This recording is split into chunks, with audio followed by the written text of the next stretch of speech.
ഓം ശാന്തി 1/12/2025 പ്രഭാതമുരളി മധുബൻ. മധുരമായ കുട്ടികളെ, ദിവസവും വിചാരസാഗര മന്ഥനം ചെയ്യൂ. എങ്കിൽ സന്തോഷത്തിന്റെ ലഹരി വർദ്ധിക്കും. നടക്കുമ്പോഴും കറങ്ങുമ്പോഴും നമ്മൾ സ്വദർശന ചക്രധാരിയാണെന്ന ഓർമ്മയുണ്ടായിരിക്കണം. ചോദ്യം: തന്റെ ഉന്നതി നേടാനുള്ള സഹജ മാർഗം എന്താണ്? ഉത്തരം: തന്റെ ഉന്നതിക്ക് വേണ്ടി ദിവസവും കണക്ക് വയ്ക്കൂ. പരിശോധിക്കൂ, ഇന്ന് മുഴുവൻ ദിവസവും ഒരു ആസുരീയ കർമ്മവും ചെയ്തില്ലല്ലോ. എങ്ങനെയാണോ വിദ്യാർത്ഥികൾ അവരുടെ രജിസ്റ്റർ വയ്ക്കുന്നത്, അതുപോലെ നിങ്ങൾ കുട്ടികളും ദൈവിക ഗുണങ്ങളുടെ രജിസ്റ്റർ വയ്ക്കൂ. എങ്കിൽ ഉന്നതി ഉണ്ടായിക്കൊണ്ടിരിക്കും. ഗീതം: ദൂരദേശത്തിൽ വസിക്കുന്നവനെ. ഓം ശാന്തി. ദൂരദേശമെന്ന് ഏതിനെയാണ് പറയുന്നതെന്ന് കുട്ടികൾക്കറിയാം. ലോകത്തിൽ ഒരു മനുഷ്യനു പോലും അറിയുകയില്ല. എത്ര വലിയ വിദ്വാനാണെങ്കിലും പണ്ഡിതനാണെങ്കിലും ഇതിന്റെ അർത്ഥം അറിയുകയില്ല. നിങ്ങൾ കുട്ടികൾക്കറിയാം, ബാബയെ ആരെയാണോ എല്ലാ മനുഷ്യരും അല്ലയോ ഭഗവാനെ എന്ന് പറഞ്ഞ് ഓർമ്മിക്കുന്നത്, ആ ഭഗവാൻ തീർച്ചയായും മുകളിൽ മൂലവതനത്തിലാണ്. വേറെ ആർക്കും ഇതറിയുകയില്ല. ഈ ഡ്രാമയുടെ രഹസ്യത്തെയും ഇപ്പോൾ നിങ്ങൾ കുട്ടികൾ മനസ്സിലാക്കിയിരിക്കുന്നു. ആരംഭം മുതൽ ഇപ്പോൾ വരെ എന്തെല്ലാം സംഭവിച്ചുവോ, എന്തെല്ലാം സംഭവിക്കാനുണ്ടോ, എല്ലാം ബുദ്ധിയിലുണ്ട്. ഈ സൃഷ്ടിചക്രം എങ്ങനെയാണ് കറങ്ങുന്നത്, അത് ബുദ്ധിയിലുണ്ടായിരിക്കണമല്ലോ. നിങ്ങൾ കുട്ടികളും യഥാക്രമമാണ് മനസ്സിലാക്കുന്നത്. വിചാരസാഗര മന്ഥനം ചെയ്യുന്നില്ല, അതുകൊണ്ട് സന്തോഷത്തിന്റെ ലഹരി വർദ്ധിക്കുന്നില്ല. എഴുന്നേൽക്കുമ്പോഴും ഇരിക്കുമ്പോഴും ബുദ്ധിയിലുണ്ടായിരിക്കണം, നമ്മൾ സ്വദർശന ചക്രധാരിയാണ്. ആദി മുതൽ അന്ത്യം വരെ ആത്മാവായ എനിക്ക് മുഴുവൻ സൃഷ്ടിചക്രത്തെയും അറിയാവുന്നതാണ്. നിങ്ങൾ എവിടെ ഇരിക്കുകയാണെങ്കിലും ബുദ്ധിയിൽ മൂലവതനം ഓർമ്മ വരുന്നു. ഇതാണ് സ്വീറ്റ് സൈലൻസ് ഹോം, അതായത് മധുരമായ ശാന്തി നിറഞ്ഞ വീട്, നിർവാണധാമം, ശാന്തിധാമം. എവിടെയാണോ ആത്മാക്കൾ വസിക്കുന്നത്, അത് നിങ്ങൾ കുട്ടികളുടെ ബുദ്ധിയിൽ പെട്ടെന്ന് വരുന്നു. വേറെ ആർക്കും അറിയുകയില്ല. എത്ര തന്നെ ശാസ്ത്രം മുതലായവ പഠിച്ചും കേട്ടുമിരുന്നാലും അതെല്ലാം ഇറങ്ങുന്ന കലയിലാണ്. നിങ്ങളിപ്പോൾ കയറിക്കൊണ്ടിരിക്കുകയാണ്. തിരിച്ചു പോകുന്നതിന് വേണ്ടി സ്വയം തയ്യാറായിക്കൊണ്ടിരിക്കുകയാണ്. ഈ പഴയ വസ്ത്രം ഉപേക്ഷിച്ച് നമുക്ക് വീട്ടിലേക്ക് പോകണം. സന്തോഷമുണ്ടാകുന്നുണ്ടല്ലോ. വീട്ടിലേക്ക് പോകുന്നതിന് വേണ്ടി പകുതി കൽപ്പം ഭക്തി ചെയ്തു. പടികൾ താഴേക്ക് ഇറങ്ങി തന്നെ പോയി. ഇപ്പോൾ ബാബ നമുക്ക് സഹജമായി മനസ്സിലാക്കി തരുന്നു. നിങ്ങൾ കുട്ടികൾക്ക് സന്തോഷമുണ്ടാകണം. ഭഗവാനായ ബാബ നമ്മെ പഠിപ്പിക്കുകയാണ്. ഈ സന്തോഷം വളരെയധികം ഉണ്ടായിരിക്കണം. ബാബ സന്മുഖത്ത് പഠിപ്പിച്ചുകൊണ്ടിരിക്കുകയാണ്. ബാബ ആരാണോ എല്ലാവരുടെയും അച്ഛൻ, ആ ബാബ നമ്മെ വീണ്ടും പഠിപ്പിച്ചുകൊണ്ടിരിക്കുകയാണ്. അനേക തവണ പഠിപ്പിച്ചിട്ടുണ്ട്. എപ്പോഴാണോ നിങ്ങൾ ചക്രം കറങ്ങി പൂർത്തിയാക്കുന്നത്, അപ്പോൾ വീണ്ടും ബാബ വരുന്നു. ഈ സമയം നിങ്ങൾ സ്വദർശന ചക്രധാരികളാണ്. നിങ്ങൾ വിഷ്ണുപുരിയുടെ അധികാരിയായി മാറുന്നതിന് വേണ്ടി പുരുഷാർത്ഥം ചെയ്തുകൊണ്ടിരിക്കുകയാണ്. ലോകത്തിൽ വേറെ ആർക്കും ഈ ജ്ഞാനം നൽകാൻ സാധിക്കില്ല. ശിവബാബ നമ്മെ പഠിപ്പിച്ചുകൊണ്ടിരിക്കുകയാണ്. ഈ സന്തോഷം വളരെയധികം ഉണ്ടായിരിക്കണം. കുട്ടികൾക്കറിയാം, ഈ ശാസ്ത്രം മുതലായവയെല്ലാം ഭക്തിമാർഗത്തിലേതാണ്. ഭക്തിമാർഗത്തിലെ സാമഗ്രികളും വേണമല്ലോ. അനേകം സാമഗ്രികളുണ്ട്. വാതിലുകൾ തോറും അലഞ്ഞു. ഇപ്പോൾ ശാന്തരായി ഇരിക്കുകയാണ്. നിങ്ങളുടെ കഷ്ടപ്പാടുകളെല്ലാം അകന്നു. അറിയാം, ബാക്കി കുറച്ചു സമയമാണ്. ആത്മാവിനെ പവിത്രമാക്കി മാറ്റുന്നതിന് വേണ്ടി ബാബ അതേ വഴി പറഞ്ഞു തന്നുകൊണ്ടിരിക്കുകയാണ്. പറയുന്നു, എന്നെ ഓർമ്മിക്കൂ, എങ്കിൽ നിങ്ങൾ തമോ പ്രധാനത്തിൽ നിന്നും സത്തോ പ്രധാനമായി മാറും. പിന്നീട് സത്തോ പ്രധാന ലോകത്തിൽ വന്ന് രാജ്യം ഭരിക്കും. ഈ വഴി കൽപ്പകൽപ്പം അനേകം തവണ ബാബ പറഞ്ഞു തന്നിട്ടുണ്ട്. പിന്നീട് തന്റെ അവസ്ഥയെയും നോക്കണം. വിദ്യാർത്ഥികൾ പുരുഷാർത്ഥം ചെയ്ത് സ്വയത്തെ സമർത്ഥരാക്കാറുണ്ടല്ലോ. പഠിപ്പിന്റെയും രജിസ്റ്റർ ഉണ്ട്, പെരുമാറ്റത്തിന്റെയും രജിസ്റ്റർ ഉണ്ട്. ഇപ്പോൾ നിങ്ങൾക്ക് ദൈവിക ഗുണം ധാരണ ചെയ്യണം. ദിവസവും തന്റെ കണക്ക് വെക്കുന്നതിലൂടെ വളരെയധികം ഉന്നതി ഉണ്ടാകും. ഇന്ന് മുഴുവൻ ദിവസവും ഒരു ആസുരീയ കർമ്മവും ചെയ്തില്ലല്ലോ. നമുക്കാണെങ്കിൽ ദേവതയായി മാറണം. ലക്ഷ്മി നാരായണന്റെ ചിത്രം മുന്നിൽ വച്ചിരിക്കുന്നു. എത്ര സാധാരണ ചിത്രമാണ്. മുകളിൽ ശിവബാബയുണ്ട്. പ്രജാപിത ബ്രഹ്മാവിലൂടെ ഈ സമ്പാദ്യം നൽകുന്നു. അതിനാൽ തീർച്ചയായും ബ്രാഹ്മണിമാർ ഉണ്ടാകണമല്ലോ. ദേവതകൾ സത്യയുഗത്തിലാണ് ഉണ്ടാവുന്നത്, ബ്രാഹ്മണർ സംഗമത്തിലും. കലിയുഗത്തിൽ ശൂദ്രവർണത്തിലുള്ളവരാണ്. വിരാട്ട രൂപവും ബുദ്ധിയിൽ ധാരണ ചെയ്യൂ. നമ്മളിപ്പോൾ ഉയർന്ന ബ്രാഹ്മണരാണ്, പിന്നീട് ദേവതയായി മാറും. ബാബ ബ്രാഹ്മണരെ ദേവതയാക്കുന്നതിനു വേണ്ടി പഠിപ്പിച്ചുകൊണ്ടിരിക്കുകയാണ്. അതിനാൽ ദൈവിക ഗുണവും ധാരണ ചെയ്യണം. ഇത്രയും മധുരമായി മാറണം. ആർക്കും ദുഃഖം കൊടുക്കരുത്. എങ്ങനെയാണോ ശരീര നിർവഹണാർത്ഥം എന്തെങ്കിലുമൊക്കെ ജോലി ചെയ്യുന്നത്, അതുപോലെ ഇവിടെയും യജ്ഞസേവനം ചെയ്യണം. ചിലർക്ക് രോഗമാണ്, സേവനം ചെയ്യുന്നില്ല എങ്കിൽ പിന്നെ അവരുടെയും സേവനം ചെയ്യേണ്ടി വരുന്നു. മനസ്സിലാക്കൂ, ആരെങ്കിലും രോഗിയാണ്, ശരീരം ഉപേക്ഷിക്കുകയാണ്, നിങ്ങൾക്ക് ദുഃഖം ഉണ്ടാകേണ്ടതിന്റെയോ കരയേണ്ടതിന്റെയോ ആവശ്യമില്ല. നിങ്ങൾക്കാണെങ്കിൽ തികച്ചും ശാന്തിയിൽ ബാബയുടെ ഓർമ്മയിൽ ഇരിക്കണം. ഒരു ശബ്ദവും ഉണ്ടാവരുത്. അവരാണെങ്കിൽ ശ്മശാനത്തിലേക്ക് കൊണ്ടുപോകുമ്പോൾ രാമനാമം ഉരുവിട്ടുകൊണ്ടേ പോകുന്നു. നിങ്ങൾക്ക് ഒന്നും പറയേണ്ടതില്ല. നിങ്ങൾ ശാന്തിയിലൂടെ വിശ്വത്തിനുമേൽ വിജയം നേടുന്നു. അവരുടേത് സയൻസാണ്, നിങ്ങളുടേത് സൈലൻസ് ആണ്. നിങ്ങൾ കുട്ടികൾക്ക് ജ്ഞാനത്തിന്റെയും യോഗത്തിന്റെയും യഥാർത്ഥ അർത്ഥം അറിയാം.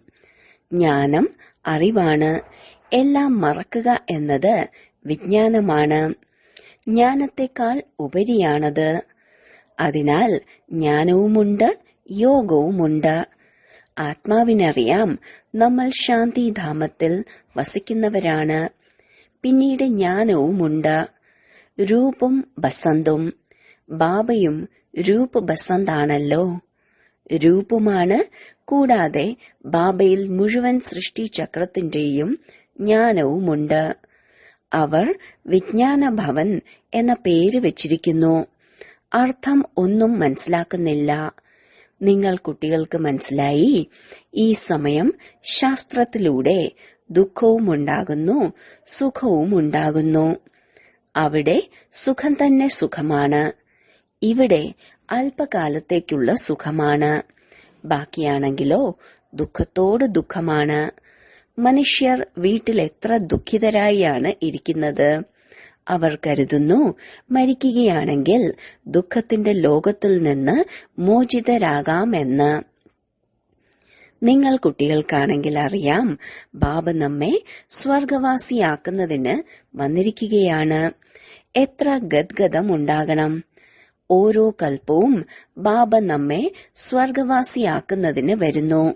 അതിനാൽ അങ്ങനെയുള്ള ബാബയുടെ ശ്രീമതത്തിലൂടെ നടക്കണമല്ലോ. ബാബ പറയുകയാണ്, മധുരമായ കുട്ടികളെ, ഒരിക്കലും ആർക്കും ദുഃഖം കൊടുക്കരുത്. ഗൃഹസ്ഥ വ്യവഹാരത്തിലിരുന്നും പവിത്രമാകൂ. നമ്മൾ സഹോദര സഹോദരിയാണ്. ഇതാണ് സ്നേഹത്തിന്റെ ബന്ധം. വേറെ ഒരു ദൃഷ്ടിയും ഉണ്ടാകരുത്. ഓരോരുത്തരുടെയും രോഗം അവരവരുടേതാണ്. അതിനനുസരിച്ചുള്ള നിർദ്ദേശവും നൽകിക്കൊണ്ടിരിക്കുന്നു. ചോദിക്കുകയാണ്, ബാബ, ഇങ്ങനെയുള്ള അവസ്ഥകളാണ്. ഈ അവസ്ഥയിൽ എന്തു ചെയ്യും? ബാബ മനസ്സിലാക്കി തരികയാണ്, സഹോദര സഹോദരി ദൃഷ്ടിയിൽ ഭംഗം വരരുത്. ഒരു വഴക്കും ഉണ്ടാകരുത്. ഞാൻ നിങ്ങൾ ആത്മാക്കളുടെ അച്ഛനല്ലേ? ശിവബാബ ബ്രഹ്മ ശരീരത്തിലൂടെ സംസാരിക്കുകയാണ്. പ്രജാപിത ബ്രഹ്മാവ് ശിവബാബയുടെ കുട്ടിയായി സാധാരണ ശരീരത്തിൽ തന്നെയല്ലേ വരുന്നത്? വിഷ്ണുവാണെങ്കിലോ സത്യയുഗത്തിലേതാണ്. ബാബ പറയുന്നു, ഞാനിതിൽ പ്രവേശിച്ച് പുതിയ ലോകം രചിക്കാൻ വന്നിരിക്കുകയാണ്. ബാബ ചോദിക്കുകയാണ്, നിങ്ങൾ വിശ്വത്തിന്റെ മഹാരാജാവും മഹാറാണിയുമാകുമോ? അതെ ബാബ, എന്തുകൊണ്ടാവില്ല? അതെ, ഇതിന് പവിത്രമായി ഇരിക്കേണ്ടി വരും. ഇതാണെങ്കിൽ പ്രയാസമാണ്. നിങ്ങളെ വിശ്വത്തിന്റെ അധികാരിയാക്കി മാറ്റുകയാണ്. നിങ്ങൾക്ക് പവിത്രമായിരിക്കാൻ സാധിക്കില്ലേ? ലജ്ജ വരുന്നില്ലേ? ലൗകിക അച്ഛനും മനസ്സിലാക്കി തന്നിട്ടുണ്ടല്ലോ, മോശമായ പ്രവൃത്തി ചെയ്യരുത്. ഈ വികാരത്തിലൂടെ തന്നെയാണ് വിഘ്നമുണ്ടാകുന്നത്.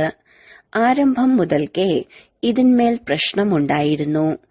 ബാബ പറയുന്നു, മധുരമായ കുട്ടികളെ, ഇതിനുമേൽ വിജയം നേടണം.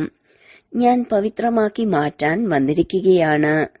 നിങ്ങൾ കുട്ടികൾക്ക് ശരിയും തെറ്റും നല്ലതും ചീത്തയും ചിന്തിക്കുന്നതിനുള്ള ബുദ്ധി ലഭിച്ചിരിക്കുന്നു. ഈ ലക്ഷ്മി നാരായണനാണ് ലക്ഷ്യം.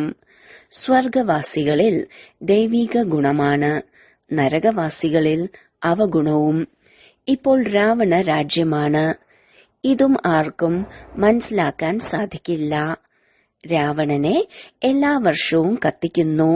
ശത്രുവല്ലേ, കത്തിച്ചുകൊണ്ടേ വരുന്നു. അറിയുന്നില്ല ഇതാരാണ് എന്ന്. നമ്മളെല്ലാവരും രാവണ രാജ്യത്തിലാണല്ലോ.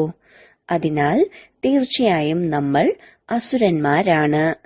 പക്ഷേ ആരും സ്വയം അസുരനാണെന്ന് മനസ്സിലാക്കുന്നില്ല. ഒരുപാട് പേർ പറയുന്നുമുണ്ട്, ഇത് രാക്ഷസ രാജ്യമാണ്.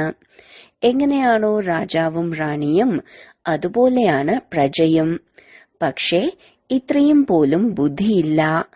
ബാബ ഇരുന്ന് മനസ്സിലാക്കി തരികയാണ്, രാമരാജ്യം വേറെയാണ്, രാവണ രാജ്യം വേറെയാണ്. ഇപ്പോൾ നിങ്ങൾ സർവഗുണ സമ്പന്നരായി മാറിക്കൊണ്ടിരിക്കുകയാണ്. ബാബ പറയുന്നു, ക്ഷേത്രങ്ങളിൽ പോയി ദേവതകളെ പൂജിക്കുന്ന എന്റെ ഭക്തർക്ക് ജ്ഞാനം കേൾപ്പിക്കൂ. ബാക്കി ഇങ്ങനെയുള്ള ആളുകളോട് തലയിട്ടുടയ്ക്കാതിരിക്കൂ. ക്ഷേത്രങ്ങളിൽ നിങ്ങൾക്കൊരുപാട് ഭക്തരെ ലഭിക്കും. നാഡിയും നോക്കണം. ഡോക്ടർമാർക്ക് നാഡി നോക്കുന്നതിലൂടെ ഇവർക്ക് എന്ത് രോഗമാണ് എന്ന് പെട്ടെന്ന് പറയാൻ കഴിയുന്നു. ഡൽഹിയിൽ അജ്മൽ ഖാൻ എന്ന ഒരു വൈദ്യൻ പ്രശസ്തമായിരുന്നു. ബാബയാണെങ്കിൽ നിങ്ങളെ 21 ജന്മത്തേക്ക് സദാ ആരോഗ്യമുള്ളവരും സമ്പന്നരുമാക്കുന്നു.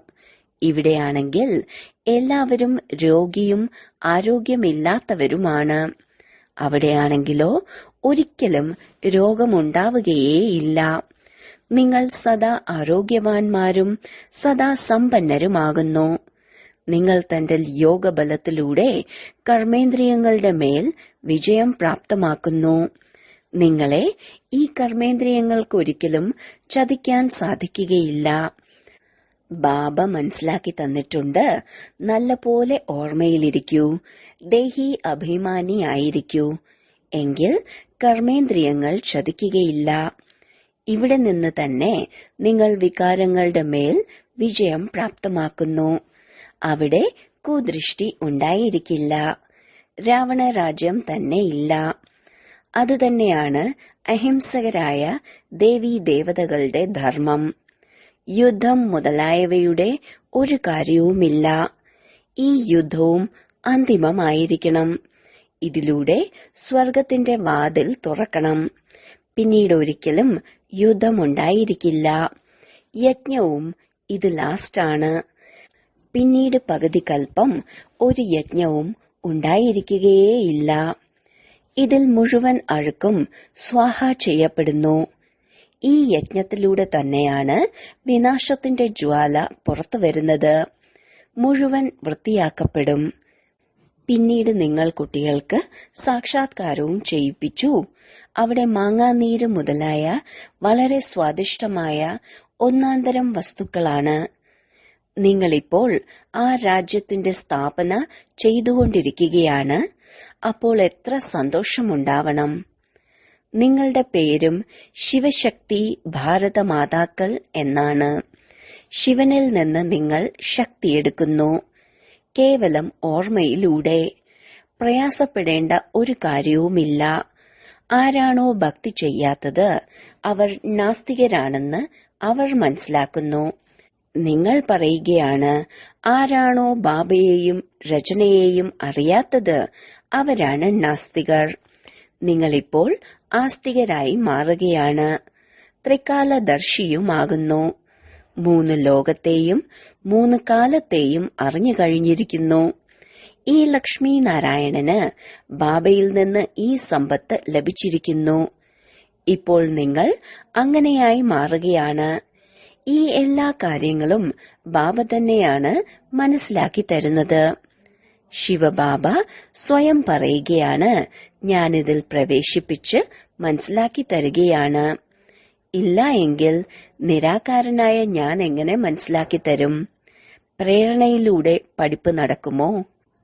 പഠിപ്പിക്കുന്നതിന് വേണ്ടി വായി വേണമല്ലോ. ഗോമുഖം ഇത് തന്നെയല്ലേ? ഇത് വലിയ അമ്മയാണല്ലോ, മനുഷ്യ മാതാവ്. ബാബ പറയുന്നു, ഞാൻ ഇദ്ദേഹത്തിലൂടെ നിങ്ങൾ കുട്ടികൾക്ക് സൃഷ്ടിയുടെ ആദിമധ്യ അന്ത്യത്തിന്റെ രഹസ്യം മനസ്സിലാക്കി തരികയാണ്. യുക്തി പറഞ്ഞു തരുന്നു. ഇതിൽ ആശീർവാദത്തിന്റെ ഒരു കാര്യവുമില്ല. ഡയറക്ഷനിലൂടെ നടക്കണം. ശ്രീമതം ലഭിക്കുന്നു. കൃപയുടെ കാര്യമില്ല. പറയുകയാണ് ബാബ, ഇടയ്ക്കിടയ്ക്ക് മറന്നു പോവുകയാണ്. കൃപ കാണിക്കൂ. ഇതാണെങ്കിൽ നിങ്ങളുടെ ജോലിയാണ്. ഓർമ്മിക്കുക, ഞാൻ എന്ത് കൃപ ചെയ്യും? എനിക്കാണെങ്കിൽ എല്ലാവരും കുട്ടികളാണ്. കൃപ ചെയ്യുകയാണെങ്കിൽ എല്ലാവരും സിംഹാസനത്തിലിരിക്കും. പദവിയാണെങ്കിൽ പഠിപ്പിനനുസരിച്ച് നേടും. പഠിക്കേണ്ടത് നിങ്ങൾക്കാണല്ലോ. പുരുഷാർത്ഥം ചെയ്തുകൊണ്ടിരിക്കൂ. അതിസ്നേഹിയായ ബാബയെ ഓർമ്മിക്കണം. പതീതാത്മാവിന് തിരിച്ചു പോകാൻ സാധിക്കില്ല. ബാബ പറയുന്നു, എത്രത്തോളം നിങ്ങൾ ഓർമ്മിക്കുന്നുവോ ഓർമ്മിച്ചോർമ്മിച്ച് പാവനമായി മാറും. പാവനാത്മാവിന് ഇവിടെ ഇരിക്കാൻ സാധിക്കില്ല. പവിത്രമായെങ്കിൽ ശരീരം പുതിയത് വേണം. പവിത്രാത്മാവിന് അപവിത്ര ശരീരം ലഭിക്കുക ഇത് നിയമമല്ല. സന്യാസിമാരും വികാരത്തിലൂടെയാണല്ലോ ജന്മമെടുക്കുന്നത്. ഈ ദേവതകൾ പിന്നീട് സന്യസിക്കുന്നതിന് വേണ്ടി വികാരത്തിലൂടെ ജന്മമെടുക്കുന്നില്ല. ഇതാണെങ്കിൽ ഉയർന്നതായല്ലോ. ആരാണോ സദാ സമ്പൂർണ്ണ നിർവികാരിയായിരിക്കുന്നത് അവരാണ് സത്യമായ മഹാത്മാവ്. അവിടെ രാവണ രാജ്യം ഉണ്ടായിരിക്കില്ല. സതോ പ്രധാന രാമരാജ്യമാണ്. വാസ്തവത്തിൽ രാമൻ എന്നും പറയരുത്, ശിവബാബയാണല്ലോ. ഇതിനെയാണ് പറയുന്നത് രാജസ്വ അശ്വമേധ അവിനാശി രുദ്രജ്ഞാന യജ്ഞം. രുദ്രൻ അഥവാ ശിവൻ ഒന്നു മാത്രമാണ്. കൃഷ്ണന്റെ പോലും പേരില്ല. ശിവബാബ വന്ന് ജ്ഞാനം കേൾപ്പിക്കുന്നു. ബാബ പിന്നീട് രുദ്രയജ്ഞം രചിക്കുന്നു. അതുകൊണ്ട് മണ്ണിന്റെ ലിംഗവും സാലഗ്രാമവും ഉണ്ടാക്കുന്നു. പൂജ ചെയ്തിട്ട് പിന്നീട് പൊട്ടിക്കുന്നു. എങ്ങനെയാണോ ബാബ ദേവിമാരുടെ ഉദാഹരണം പറയുന്നത്, ദേവിമാരെ അലങ്കരിച്ച് കഴിപ്പിച്ച് കുടിപ്പിച്ച് പൂജ ചെയ്തതിനു ശേഷം വെള്ളത്തിൽ മുക്കുന്നു.